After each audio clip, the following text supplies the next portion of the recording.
What's up everyone and welcome back to the MMA Zone. Today, let's get started with Charles Oliveira sends a warning to Ilia Topuria ahead of UFC 317. Ilia Topuria has warned the lightweight division and Charles Oliveira that his punching power at 155 could lead him to splattering brain matter. And before we continue, make sure to leave a like on the video to help support the channel. But recently, Bronx shot down the notion the former featherweight champion hits harder than him. In recent weeks, Topuria has said that more than once, his punching power will be so fearsome at lightweight that heads could explode. He's made the comments ahead of the showdown with Oliveira on June 28th, which will crown the UFC's new lightweight champ. But while talking with Full Violence recently, Bronx was asked about the claims, in light of the fact that Justin Gaethje has said that Oliveira hits very, very hard. Here's what Oliveira said. This is good because Gaethje was the most feared guy in the division, the guy that everyone said was the hardest hitter, and you hear that from that guy who said that. So this is important. This shows how big we are and how much firepower we really have in our hands. Topuria is a tough guy, like I said. He's coming from the lower division, so you have to respect the lightweights. For sure, I hit harder than Topuria.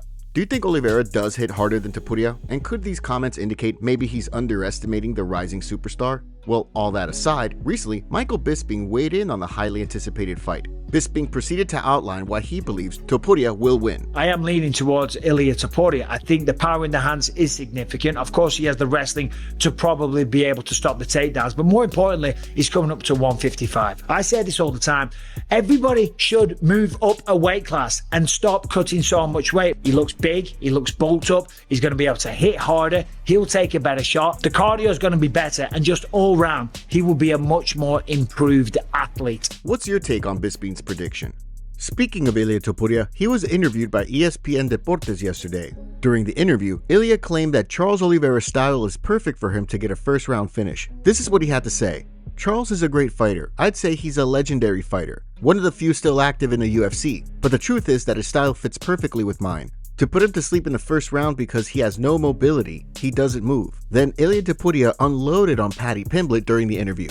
He had this to say about Paddy. Paddy Pimblett is another hypocrite. We once shared a press conference and he said to me, I'm fighting in the main event and you're in the preliminaries and some nonsense like that. And now I'm asking myself, I have 2 belts. You, where are you? Who the hell is this Paddy Pimblett right now? And why should he deserve to fight me right now? If I could choose a fight, I'd fight him because he falls terribly. Honestly, he falls like I would love to give that fight to all the fans because for a long time, I think you haven't seen a real fight within the UFC. 2 people who really want to fight each other, and what better way to do it than to fight each other in front of everyone and put on a show. I know what's going to happen, and it won't be good for him. What's going to happen? What's happened to everyone? What are your thoughts on Ilia's comments here? Let us know in the comments below. Jon Jones responds to the MMA community. As the MMA world waits to see if and who Jon Jones fights next, the UFC's heavyweight champion continues to engage and scrap with fans online. Case in point, check out some of these interactions the polarizing fighter recently had via social media. You're the GOAT, Mr. Jones. No amount of social media warfare for people who don't even know how to strap a glove on will ever change that. From a highly inspired fan all the way in Botswana. Wow, thank you so much for the kind words, my brother. To me, inspiring people around the world is the highest compliment you can give a guy like me. Being called the GOAT is unbelievable, no doubt, but the real measure of a man, at least in my eyes, is how many lives he impacts along the way, so thank you for giving me what I consider the highest honor. This fan, however, like thousands before him, accused Jones of ducking a scrap with Tom Aspinall. The GOAT doesn't duck the interim and refuse to unify the belts. You've been taken out of that discussion until you man up and fight Tom. To which Jones said, as you stand there waving your magic wand, LOL. He was another fan who rushed to the defense of Bones. I think people forget you are the best troll the sport has ever seen. We love you, John. And the former light heavyweight champ responded with this. I've never claimed to be the best, but somehow I keep ending up with my hand raised. Jones haters frustrated these days. Jones was also recently asked again to provide his greatest of all time list. Not surprisingly, Bones included himself. My top 5 list, I would say myself, Anderson Silva, I would have to go with George St. Pierre, I'd throw Khabib Nurmagomedov in there, and man, they always change. It depends on what month you ask me. I'll throw Demetrious Mighty Mouse Johnson in there as well. What do you think of Jones's list? And do you agree with it? Oscar De La Hoya goes off on Dana White for promoting boxing. Oscar De La Hoya and Dana White have been going to war through interviews and social media for several years now. Well, now that White is entering the boxing universe as a promoter, De La Hoya has lit up the UFC boss man once again. White has talked about getting into the boxing game for a long time. But more recently, it was announced that he's going to be one of the promoters for the boxing super fight between Terence Crawford and Canelo Alvarez. How huge is that fight? Well, not only does it feature 2 of the most accomplished boxers in the world, recently it was announced that Netflix will stream the September 13th fight. That's the same day the UFC Noche card will take place in San Antonio, Texas. Not surprisingly, De La Hoya recently had plenty to say about White's role in the fight via his clapback segment. You know what's laughable also? Dana White being named the promoter of this fight, considering he's never been in the boxing space, has no stable of boxers. He didn't negotiate and is being handed this fight on a silver platter and called promoter. He's the trust fund baby of boxing. And get this, the fight will take place during the day on September 13th in Las Vegas. During the day. So Canelo will fight during the day on Netflix just to accommodate UFC Noche later that evening on a different network. So does that mean this fight isn't important? Do they not give a about the fans or viewership? Why is it that Canelo has to fight during the day on Mexican Independence Weekend? And UFC with a roster of names I've never heard of is going on prime time. Oh, and Dana, what, now you're turning your back on the UFC? I mean, we all know you've been trying to get into boxing for years on your own and you couldn't do it. Remember Zuffa? Oh, but now that Daddy Turkey negotiated a big fight and he paid for it, you're seriously proud to be the trust fund kid presenting to be the face of this fight. I mean, this whole thing's a show. Aren't you embarrassed? I mean, it would be just like me promoting John Jones versus somebody else in the UFC. You guys would destroy me for me walking into another sport and acting like I know the I'm doing. I mean, insiders are aware the UFC's hundreds of millions of dollars in debt and in a bad spot. But that's no reason to switch sports and leave these MMA fighters hanging, Dana. They've been begging you for months now to make a great fight in the UFC. And don't even think of bringing your pathetic pay scale to boxing, because these fighters won't go for it. The boxing media is trying so hard to hype up TKO getting into the boxing space. But the truth is they have no fighters. TKO? More like TK no. What do you think of De La Hoya's comments here? And do you think that White does have a conflict of interest going on? If the UFC is holding a card the same day as Canelo versus Crawford, Joaquin Buckley promised a title fight if he beats Kamaru Usman. Joaquin Buckley is not ranked in the top 5 of the welterweight division just yet, but the surging contender says he will get a title shot if he beats Kamaru Usman this weekend. Buckley has been booked to face the renowned former champion on account of a 6-fight win streak, which put Buckley into the number 7 ranking. Well, more recently, Buckley spoke with Demetrious Mighty Mouse Johnson. While discussing what's at stake in Saturday's fight, Buckley made it clear he's been told a title shot is his. Be honest with you, if we're gonna keep it a buck, you know, Dana said it himself. Like, this is for the number 1 contender spot. So, like, this is really the belt on the line. Okay. You know? It'll be interesting to see if that happens, especially since Islam Makhachev is expected to challenge the new welterweight champion Jack Della Maddalena next. While talking about Makhachev's decision to move up to welterweight with Shaquille Majori, however, Buckley accused the former lightweight champion of being opportunistic. Islam is only moving up because he had the right opportunity to fight the right person, even with his brother Bilal having the belt at 170 pounds. They claim that because of their relationship, he wasn't willing to move up. I believe if he thought he could beat Bilal in any type of fashion, he would move up and take that belt, but stylistically, it would have been a harder matchup because Bilal is more of a grappler. It would just be more of a test. What do you think of Buckley's comments here? Was Makhachev just using his friendship with Bilal as an excuse? And while talking with Mighty Mouse, he also took this playful jab at Khabib Nurmagomedov. But Khabib was smart though. He knew he couldn't handle guys at 170. The arms was too short. He ain't gonna nobody. You know what I'm saying? He won't gonna get to nobody, bro. You know what I'm saying? So with that being said, like, you know, much respect for Islam for actually, you know, going up, moving up weight, man, and really want to challenge yourself. The only thing that I say that's some bull is just that matchup. That matchup don't make no sense.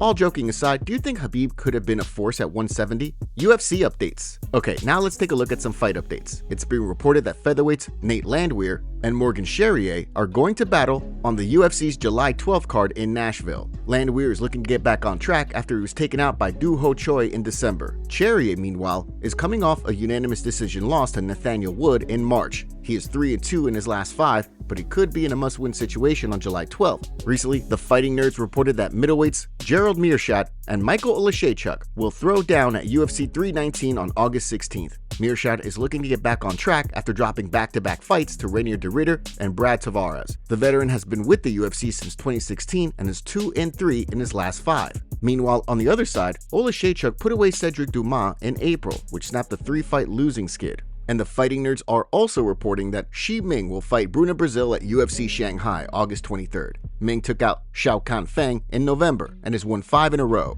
On the other side, Brazil dropped a decision loss to Kong Wang in February and is 2-3 in her last 5. And finally, Mateusz Gamrot recently fired back at Benoit Saint-Denis' manager, who claimed the lightweight contender is ducking a fight with BSD. The former KSW champion posted this via social media. "I can fight with God of Comfort Zone tomorrow. Send the contract and I'm in France. Do you want to see that fight? And who do you think wins?"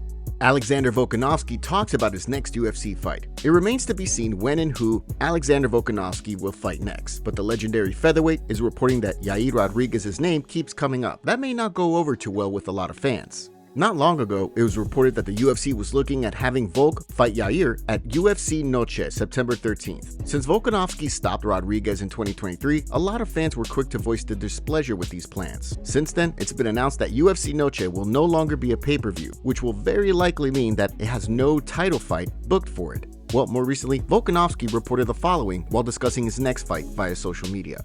"What's next for me? Nothing's too clear. There's a lot of moving parts. Obviously, before the fight, I was thinking it's gonna be Movsar, but I think he's fighting." He mentioned him fighting. Hearing Yair's name getting mentioned a fair bit, just the date of September, that's just probably not the best date.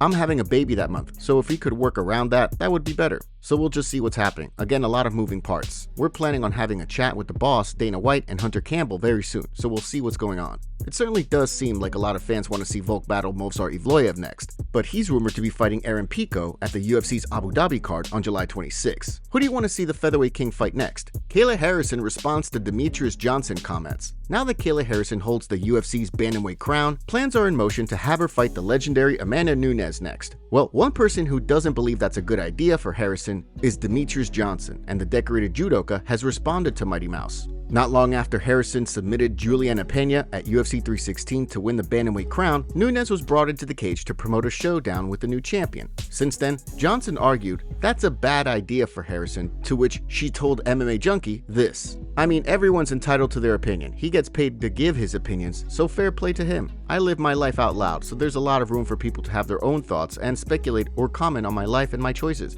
But I think that it's important for people to know that I do believe in myself, and I think it's important for people to know that it's okay to believe in yourself. Like, how dare you tell me to think less of me? I'm the greatest, and I'm going to prove it."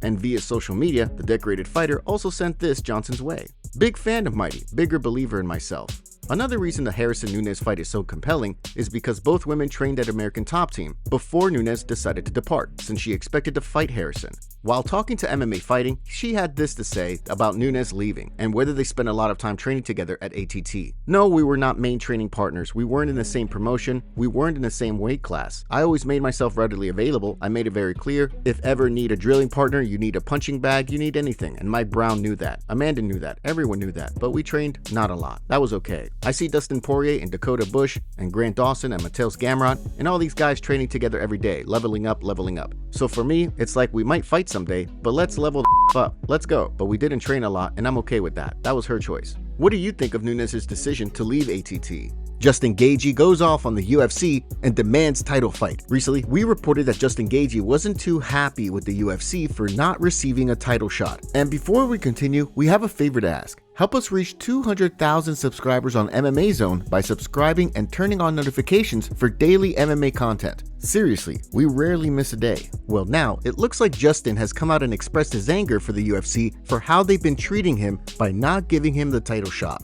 Gaethje also claims that the UFC begged him to fight at UFC 300 against Max Holloway, and he considers their match an exhibition. Here's what Justin had to say. They owe me a championship fight. I'm 3-1, last 4. They came to my house, begged me to fight Max Holloway on UFC 300. And what I consider it an exhibition fight. I don't mean that the loss is not on my record. I mean it had nothing to do with the rankings of my, and in the time that I did that, Dustin Poirier, who I just beat, got a good win over Saint-Denis and then fought for the belt. Yeah. And then since I won, the champion's been saying he wants to fight me. And so they could have easily set that up, but they didn't.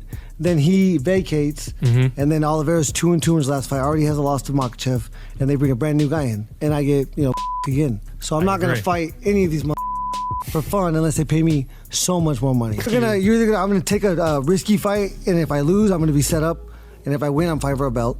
Yeah. Or I'm not doing it. I'm the most consistent guy. I think anybody that's ever performed for their company and been as consistent as of an employee for their company gets a Christmas bonus. Yeah. Gets a thank you. Gets a good job. Like, nah, I'm done doing here. And I love fighting for these shoes. I'd never want to fight somewhere else, but I'm not gonna just throw my legacy away for anybody, really. Do you think Justin Gaethje deserves a title shot after being forced to fight Max Holloway at UFC 300?